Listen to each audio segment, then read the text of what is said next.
Thank you, Mr. President. Merci, Monsieur le Président. Nous condamnons tous fermement l'agression brutale de Vladimir Poutine contre l'Ukraine. Nous exigeons ensemble le retour immédiat des milliers d'enfants ukrainiens déportés et la justice pour les crimes de guerre et crimes contre l'humanité perpétrés. Mais attention, un tribunal spécial ne sera jamais l'alpha et l'oméga d'une paix véritablement durable.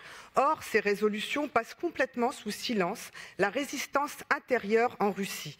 Actuellement, plus de 3000 prisonniers politiques russes sont détenus pour avoir osé s'opposer à cette guerre.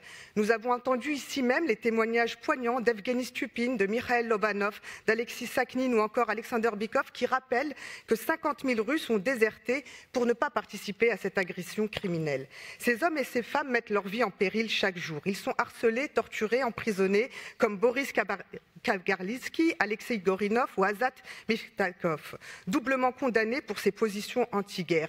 Ne les abandonnons pas. Soutenir les prisonniers politiques russes est un acte politique essentiel pour construire des ponts.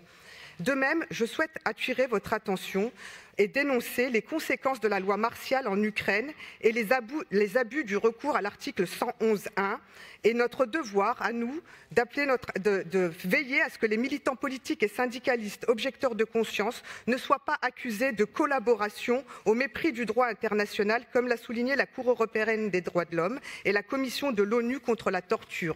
Si nous voulons être fidèles à nos principes qui sont le droit international, les droits fondamentaux, la justice internationale, nous devons condamner fermement le régime criminel de Poutine, nous devons soutenir la résistance intérieure russe et les initiatives citoyennes comme People First, mais nous devons aussi préparer les conditions d'une paix juste, fondée sur une amnistie générale, le droit au retour des réfugiés politiques. Nous devons exiger le plein respect des libertés fondamentales en Russie, mais aussi en Ukraine, qui doit se mettre en conformité avec ses engagements internationaux et la Convention des droits de l'homme.